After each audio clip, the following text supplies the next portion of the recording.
Assalamualaikum warahmatullahi wabarakatuh. Selamat datang di channel YouTube saya, Kamali Adliah. Kali ini saya akan membahas tentang materi fisika, yaitu tentang besaran dan pengukuran. Saat ini, gedung-gedung bertingkat bisa dibangun dalam waktu yang tidak lama dan dengan peralatan modern. Bahkan saat awal kemunculan virus COVID-19, Cina mampu membangun rumah sakit COVID-19 hanya dalam waktu 10 hari. Luar biasa bukan? Nah, lalu bagaimana ya kira-kira pembangunan pada zaman dahulu? Kita ambil salah satu contoh bangunan yang ada di Indonesia, yaitu Candi Borobudur. Ukuran Candi Borobudur sama dengan bangunan 10 lantai. Candi ini merupakan monumen Buddha terbesar di dunia. Batu-batu jutaan ton yang tersusun simetris itu membuat Candi Borobudur layak untuk dikagumi. Pada zaman itu, belum ada alat bulldozer untuk meratakan tanah. Alat kren untuk menggerek batu ke atas pun belum ada. Lalu bagaimana ya Candi Borobudur itu dibuat? Padahal candi itu dibangun pada abad ke-9.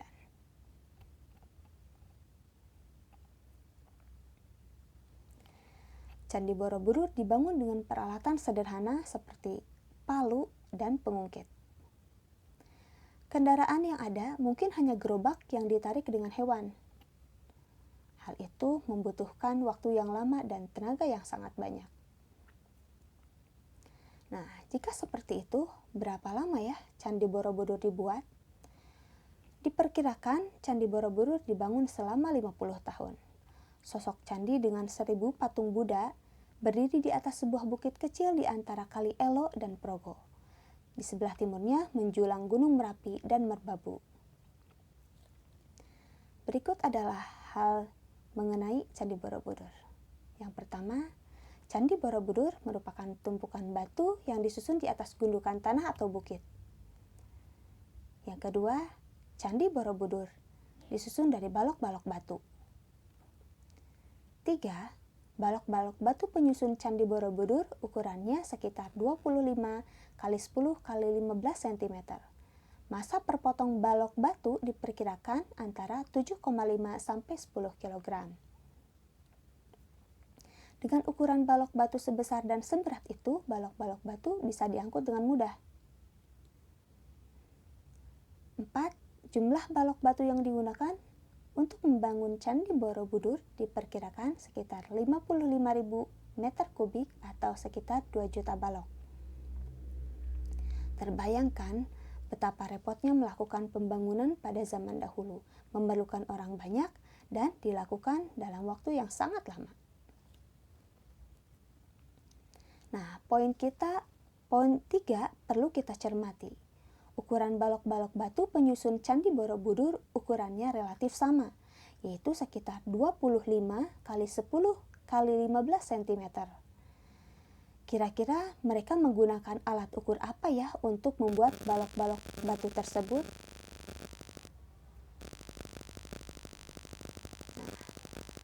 Perancangan Borobudur menggunakan satuan ukur tala.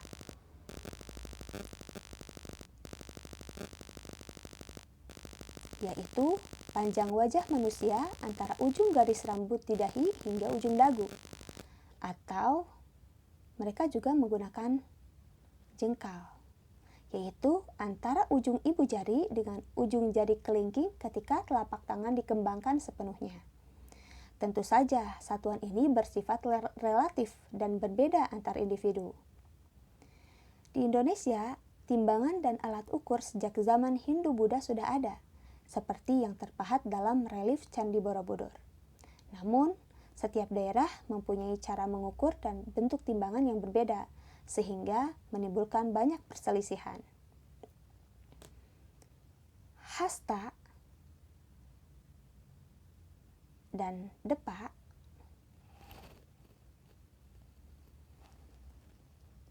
termasuk contoh satuan panjang yang tidak baku karena menghasilkan pengukuran yang berbeda-beda apabila dilakukan oleh orang yang berbeda. Satu jengkal adalah ukuran panjang rentang dari ujung jempol dan ujung kelingking. Satu hasta adalah ukuran panjang dari siku sampai ke ujung jari tengah. Sedangkan satu depa adalah panjang yang diukur dari ujung jari ke ujung jari lain dari kedua lengan yang direntangkan. Begitu pula di luar negeri, banyak sekali perbedaan dalam mengukur suatu benda. Oleh karena itu, ditetapkanlah satuan internasional yang disepakati oleh seluruh negara di dunia untuk mempermudah pengukuran. Sistem internasional merupakan sistem satuan yang diakui penggunaannya secara internasional serta memiliki standar yang sudah baku. Satuan ini dibuat untuk menghindari kesalahpahaman yang timbul dalam bidang ilmiah karena adanya perbedaan satuan yang digunakan. Segala materi yang ada di alam semesta dapat diukur. Pengukuran yang dapat dinyatakan dengan angka disebut dengan besaran.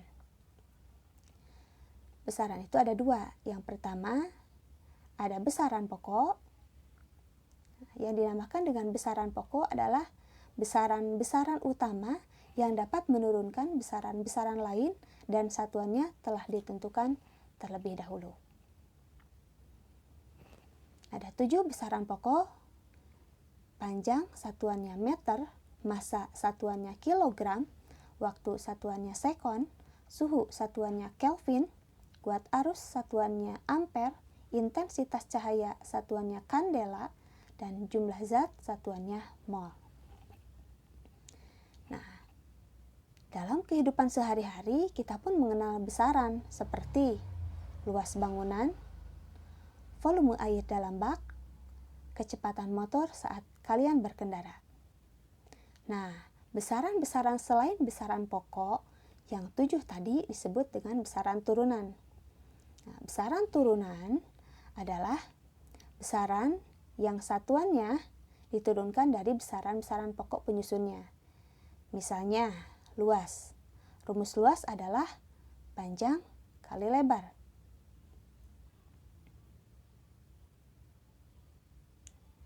Satuan panjang adalah meter. Satuan luas adalah meter juga. Nah, maka satuannya meter persegi atau meter kuadrat. Maka luas diturunkan dari besaran panjang karena meter merupakan satuan panjang. Selanjutnya ada kecepatan. Satuan kecepatan adalah meter per sekon. Berarti kecepatan diturunkan dari besaran panjang dan waktu karena meter merupakan satuan dari besaran panjang dan sekon merupakan satuan dari besaran waktu.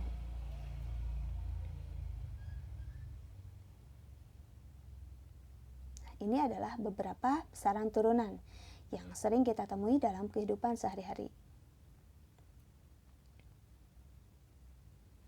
Nah, setelah kita mengenal besaran pokok dan besaran turunan, kita aplikasikan dengan melakukan pengukuran. Tapi apa ya pengukuran itu? Pengukuran adalah membandingkan suatu besaran dengan satuan. Perlu kita ketahui prinsip pengukuran. Yang pertama, ketelitian atau akurasi. Yang kedua, ketepatan atau presisi. Yang ketiga, penggunaan alat ukur. Yang keempat, kesalahan dalam pengukuran. Beberapa kesalahan dalam pengukuran ini diakibatkan yang pertama, posisi pada saat pembacaan skala kemampuan alat, teknis penggunaan alat, dan lingkungan yang mempengaruhi, misalnya suhu dan tekanan udara. Nah, perlu diketahui pula bahwa besaran pun memiliki alat ukur, seperti neraca yang merupakan alat ukur massa, kemudian termometer yang merupakan alat ukur suhu. Kali ini saya akan menunjukkan beberapa alat ukur panjang, yaitu mistar, jangka sorong, dan mikrometer sekrup. Ketiganya merupakan alat ukur panjang. Yang membedakan adalah tingkat ketelitiannya. Nah, Misalnya, kita akan mengukur ketebalan handphone. Pertama, kita akan ukur menggunakan mistar. Mistar atau penggaris adalah alat ukur yang panjang yang sering digunakan. Mistar atau penggaris adalah alat ukur panjang yang sering digunakan. Alat ukur ini memiliki skala terkecil 1 mm atau 0,1 cm. Nah, caranya langsung kita tempelkan mistar ke handphonenya dan menghasilkan 0,9 cm atau 9 mm. Selanjutnya, kita ukur dengan menggunakan jangka sorong. Untuk bagian-bagian jangka sorong, ada rahang dalam, rahang luar, skrup pengunci, skala utama dalam bentuk inci, skala utama dalam sentimeter, pengukur kedalaman, dan skala nonius. Ketelitiannya 0,1 mm atau 0,01 cm. Jadi, skala terkecil pada jangka sorong adalah 0,1 mm atau 0,01 cm. Nah, kalau menggunakan jangka sorong, kalian harus memperhatikan kedua skalanya.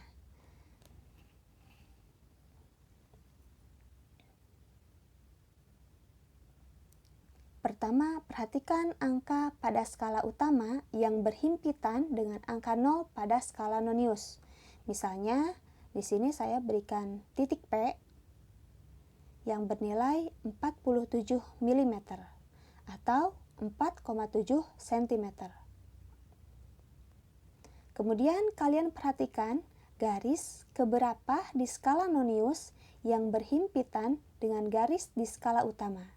Cari garis yang benar-benar sejajar ya. Misalnya di sini garis Q. Garis Q ada pada angka 4.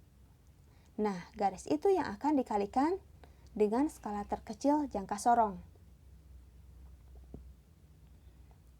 Nilainya dapat diperoleh dengan cara P ditambah Q dikali 0,01 cm. P kita ganti dengan 4,7 dan Q kita ganti dengan 4, lalu kemudian dikalikan 0,01 cm. Nah, akan menghasilkan 4,74 cm atau 47,4 mm. Nah, sekarang kita coba ukur HP dengan menggunakan jangka sorong. Angka pada skala utama yang berhimpitan dengan angka 0 pada skala nonius adalah 0,9 cm.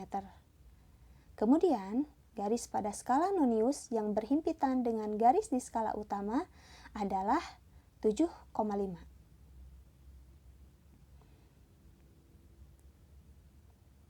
Untuk memperoleh nilainya, P ditambah Q dikali 0,01 cm.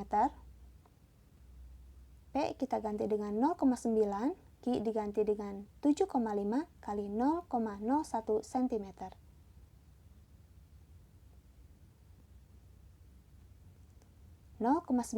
ditambah 0,075 cm, maka akan menghasilkan 0,975 cm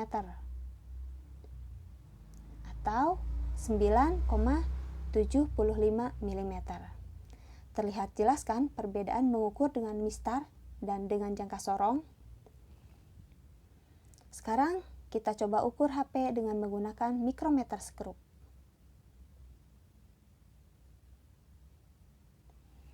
Mikrometer skrup biasa digunakan untuk mengukur benda-benda yang tipis, seperti tebal kertas.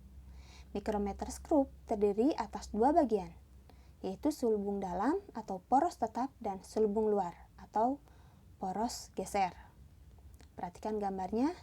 Di sini poros tetap, kemudian ada poros geser, ada skala utama, skala nonius, pemutar, dan pengunci. mikrometer skrup memiliki ketelitian 0,01 mm atau 0,001 cm.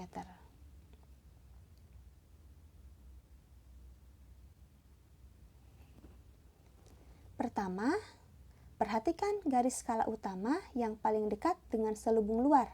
Misalnya di sini titik R. Nilainya 13,5 mm. Kemudian ada titik S yang menunjukkan 17. Titik S ini adalah garis pada skala nonius yang berhimpitan dengan garis mendatar pada skala utama. Nah, angka pada skala nonius yang berhimpitan dengan garis mendatar pada skala utama dikalikan dengan skala terkecil skala nonius.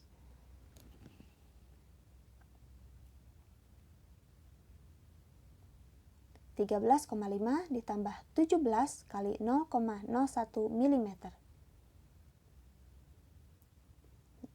sama dengan 13,5 ditambah 0,17 mm, dan hasilnya 13,67 mm.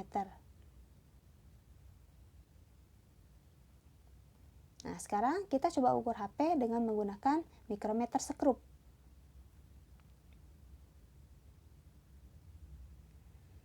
Garis skala utama yang paling dekat dengan selubung luar adalah 10 mm. Dan garis pada skala nonius yang berhimpitan dengan garis mendatar pada skala utama adalah 32.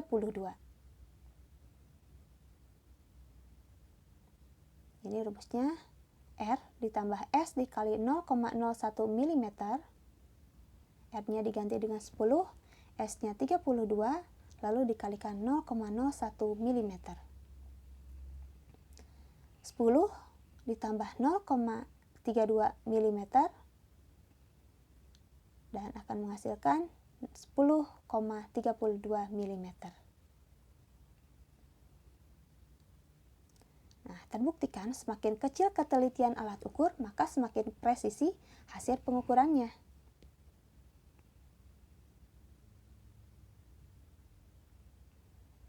Dengan menggunakan mistar, hasilnya 0,9 cm atau 9 mm. Dengan menggunakan jangka sorong, hasilnya 0,975 cm atau 9,75 mm. Dan dengan menggunakan mikrometer skrup, hasilnya 10,32 mm.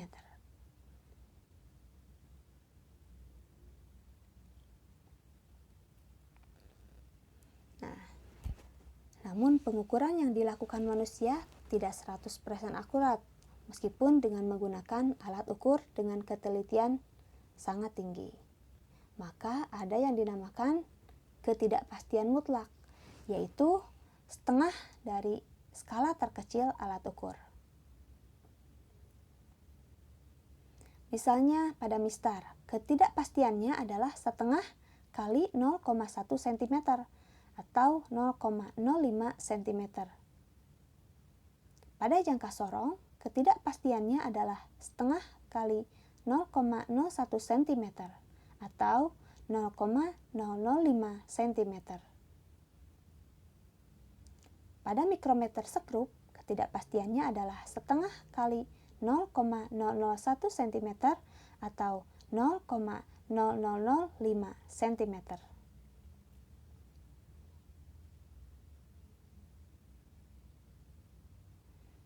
Nah, makin kecil ketidakpastian alat ukur, makin akurat alat ukurnya.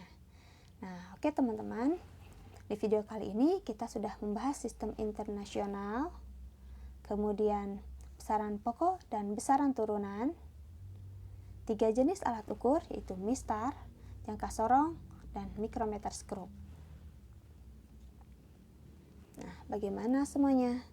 Sudah paham kan tentang materi fisika kali ini? Jika belum paham, bisa putar ulang videonya dan silahkan tanyakan di kolom komentar jika ada yang mau bertanya.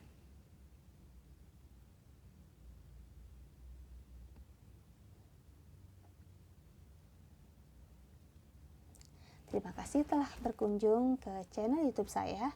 Jangan lupa like, komen, dan subscribe. Jangan lupa juga share ke semua kerabat yang kalian kenal dan aktifkan loncengnya. Assalamualaikum.